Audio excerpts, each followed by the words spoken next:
ರೈತರಿ ಭೂ ಮಾಲೀಕರಿ ಹುಷಾರು. ಕೈಗಾರಿಕೆಗಳು, ಸೌರಶಕ್ತಿ, ಪವನ ಶಕ್ತಿ ಹಾಗೂ ವಿದ್ಯುತ್ ಮಾರ್ಗಗಳಂತಹ ಯೋಜನೆಗಳಿಗಾಗಿ ನಿಮ್ಮ ಜಮೀನನ್ನು ಯಾರಾದರೂ ಕೇಳುತ್ತಿದ್ದರೆ ಯಾವುದೇ ನಿರ್ಧಾರವನ್ನು ಆತುರದಲ್ಲಿ ತೆಗೆದುಕೊಳ್ಳಬೇಡಿ. ನಿಮ್ಮ ಮತ್ತು ಕಂಪನಿಯ ನಡುವೆ ಮಧ್ಯವರ್ತಿಗಳಾಗಿ ಬರುವ ಎಲ್ಲರೂ ನಿಮ್ಮ ಹಿತವನ್ನೇ ಬಯಸುತ್ತಾರೆ ಎಂದು ಭಾವಿಸಬೇಡಿ. ಕೆಲವರು ಒಂದೇ ಜಮೀನಿಗೆ ಬೇರೆ ಬೇರೆ ಬೆಲೆ ಹೇಳುವುದು, ಕೋರ್ಟ್, ಸರ್ಕಾರ ಜಮೀನು ಕಿತ್ತುಕೊಳ್ಳುತ್ತದೆ ಎಂದು ಭಯ ಹುಟ್ಟಿಸುವುದು ಅಥವಾ ಕಡಿಮೆ ಬೆಲೆಗೆ ಒಪ್ಪಂದ ಮಾಡಿಸುವ ಪ್ರಯತ್ನ ಮಾಡಬಹುದು.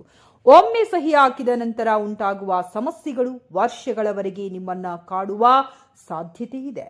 ಆದ್ದರಿಂದ ಯಾವುದೇ ಮಾರಾಟ ಅಥವಾ ದೀರ್ಘಾವಧಿಯ ಗುತ್ತಿಗೆ ಒಪ್ಪಂದಕ್ಕೆ ಸಹಿ ಹಾಕುವ ಮೊದಲು ಕಂಪನಿಗಳನ್ನು ನೇರವಾಗಿ ಸಂಪರ್ಕಿಸಿ ನಿಮ್ಮ ಜಮೀನಿನ ನಿಜವಾದ ಮಾರುಕಟ್ಟೆ ಮೌಲ್ಯವನ್ನ ತಿಳಿದುಕೊಳ್ಳಿ.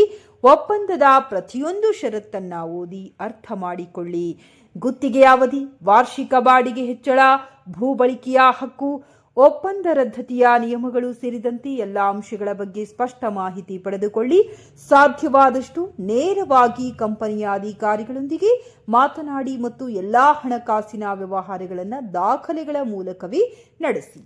ನೆನಪಿರಲಿ, ನಿಮ್ಮ ಜಮೀನು ನಿಮ್ಮ ಜೀವನದ ಆಧಾರ.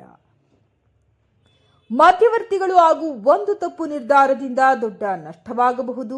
ಆದ್ದರಿಂದ ಯಾವುದೇ ಒತ್ತಡಕ್ಕೆ ಮಣಿಯದೆ ಕಾನೂನು ತಜ್ಞರು ಅಥವಾ ವಿಶ್ವಾಸಾರ್ಹ ಸಲಹೆಗಾರರ ಸಲಹೆ ಪಡೆದು ಮಾತ್ರ ಜಮೀನು ಈಗೇನು ಕೊಟ್ಟಿದ್ದೀರಲ್ಲ ನೀವು, ಮಧ್ಯಸ್ಥಿಕೆದಾರರ ಮೂಲಕನೇ ಕೊಟ್ಟಿರೋದು? ಮಧ್ಯಂತರ ಮೂಲಕ ಅಂತ ತಗೊಂಡಿರೋದು. ಅವರು ಕಂಪ್ನಿಯವರು ಅಂತ ಹೇಳಿ ಬರ್ತಾರೆ, ಸೆಂಟ್ರಲ್ ಗೌರ್ಮೆಂಟ್ನವ್ರು ಬರ್ತಾರೆ, ನೋಟಿಸ್ ಕಳಿಸ್ತಾರೆ ಅಂತ ಹೇಳಿದ್ರು. ಆ ನೋಟಿಸನ್ನು ಕಳಿಸಲ್ಲ, ನಮಗೆ ಇದನ್ನು ಮಾಡಲ್ಲ. ಇವ್ರು ಹೋಗ್ಬಿಟ್ಟು ವಾರದಾಗ ನೋಡುವಲ್ಲ, ಬಂದು ಹೋಗ್ಬಿಟ್ಟು ಕೋರ್ಟಿಗೆ ಹಾಕಿ ಬರೀ 7 ಲಕ್ಷ ಸಿಗಲ್ಲ ನಿಮಗೆ, 8 ಸಿಗಲ್ಲದಲ್ಲ, ಕೊನೆಗೆ 7 ಸಿಗೋದಲ್ಲ, 8 ಸಿಗಲ್ಲ ನಿಮಗೆ. ಗೌರ್ಮೆಂಟ್ಗೆ ಅಲ್ಲಿಗಿಂತ ಬೆಂಗಳೂರಿಗೆ ಓಡಾಡ್ತೀರಿ ನೀವು, ಲಾಯರ್ ಇಟ್ಕೊಂಡು ಎಷ್ಟು ಖರ್ಚು ಆಗತ್ತ ಗೊತ್ತಾಯ್ತಾ ನಿಮಗೆ, ಹಂಗೆ ಹಿಂಗೆ ಅಂತ ಹೇಳಿ ಇದು ಮಾಡಿಬಿಟ್ರು ಸರ್. ಯಾರು ಹೇಳಿದ್ದು?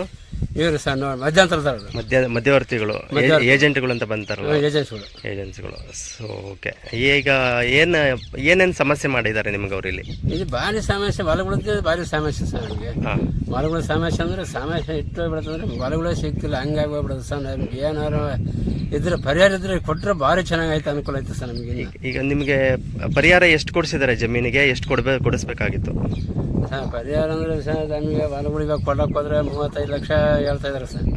ಅವ್ರು ಕೊಟ್ಟಿರೋದು 21 ಲಕ್ಷ ಕೊಡಿದಾರೆ ನಮ್ಗೆ. 21 ಲಕ್ಷ ಕೊಟ್ಟಿದಾರೆ ಅಂತಂದ್ರೆ ಅದು 21 ಲಕ್ಷಕ್ಕೆ ನಾವು ಹಾಕಿ ನಾವು ಹೊಲ ತಗೊಳಕ್ಕೆ ಆಗ್ತಿಲ್ಲ ನಮ್ಮ ಕೈಯಲ್ಲಿ.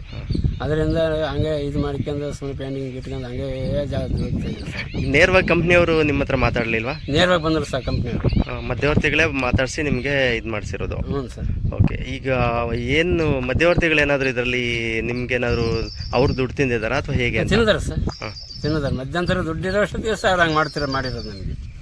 ಮಧ್ಯವರ್ತಿಗಳು ದುಡ್ಡಿರೋ ಅಷ್ಟೊತ್ತಿಗೆ ಸರ್ ಆ ಥರ ನಮಗೆ ಹಿಂಸೆ ಮಾಡಿ ಇದು ಮಾಡಿರೋದು. ಎಷ್ಟು ಇದು ಮಾಡಿದ್ದಾರೆ ಅವರು? ಅವರು ಸಹ 30ರಿಂದ ಒಂದು 5 ಲಕ್ಷ, ಒಂದು ಎಕರೆಗೆ 5 ಲಕ್ಷ ತಗೊಂಡಾರ ನೋಡಿ ಸರ್. ಒಂದೊಂದು ಎಕರೆಗೆ? ಒಂದು ಎಕರೆಗೆ ಮಧ್ಯವರ್ತಿಗಳು. ಮಧ್ಯವರ್ತಿಗಳು ಸೊ ಅಂದರೆ ನಿಮ್ಮ ರೈತರ ಹಣನ ಅವ್ರು ತಗೊಂಡಿದ್ದಾರೆ? ರೈತರ ಅವ್ರು ತಗೊಂಡಾರೆ ಸರ್. ಓಕೆ ಓಕೆ, ಅವ್ರ ಕಡೆಯಿಂದ ಅಷ್ಟು ಕೊಡ್ತೀವಿ ಅಂತ ಹೇಳಿದ್ರೆ ಈ ಕಡೆಯಿಂದನೂ ತಗೊಂಡಾರೆ ಸರ್. ಅವರು ನಿಮ್ಮ ರೈತರ ಕಡೆಯಿಂದನೇ ಒಬ್ಬೊಬ್ರು 5 ಲಕ್ಷ ತಗೊಂಡಾರೆ. ಇದು ನಿಮ್ಮಲ್ಲಿ ಮಾತ್ರನಾ, ನಿಮ್ಮೊಬ್ಬರಿಗೇನಾ ಅಥವಾ ಊರಲ್ಲಿ ಬೇರೆ? ಊರಿಗೆ ಎಲ್ಲರಿಗೂ ಸಹ ನಮ್ಮ ಹೊಲಗಳು ಏನಾಗಿದ್ದಾವೆ ಎಲ್ಲರ ತಗೋ ತಗೊಂಡಾರೆ ಸರ್. ಈ ಥರ ಎಷ್ಟು ಜನ ನಿಮ್ಮೂರಲ್ಲಿ, ಎಷ್ಟು ಜನಕ್ಕೆ ಈ ಥರ ಅಂದಾಜು? ಅಂದ್ರೆ ನಾವು 4, ಒಂದು 5, 6, 7, 8 ಜನ ಅವ್ರು ಬಂದಿರೋದು ಏನೋ. ಈಗ ಸೋಲಾರ್ನವ್ರು ಬಂದಿದ್ದಾರೆ, ಅಲ್ಲಿ ಸೋಲಾರ್ ನೇರವಾಗಿ ರೈತರನ್ನ ಸಂಪರ್ಕ ಮಾಡಿ ರೈತರಿಗೆ ಸಿಗೋ ಅಂಥ ಸವಲತ್ತನ್ನ ನೇರವಾಗಿ ರೈತರಿಗೆ ಕೊಡೋಂಥ ಅದು ಆಗಬೇಕು. ಅದು ಬಿಟ್ಟು ಇಲ್ಲಿ ಯಾವುದೋ ಮಧ್ಯವರ್ತಿಗಳನ್ನ ಇಟ್ಕೊಂಡು ರೈತರ ಹೋಗಿ ಹೊಂದಾಣಿಕೆ ಮಾಡ್ಕೊಂಡು ಅವರಿಗೆ ಒಂದು ರೀತಿಯ ಬೆಲೆ ನಿಗದಿ ಮಾಡಿ ರೈತರಿಗೆ, ಯಾಕಂದ್ರೆ ಆ ರೈತರ ಮುದ್ದೆ ಇರ್ತಾನೆ, ಅಂಥ ರೈತರಿಗೆ ಹೋಗಿ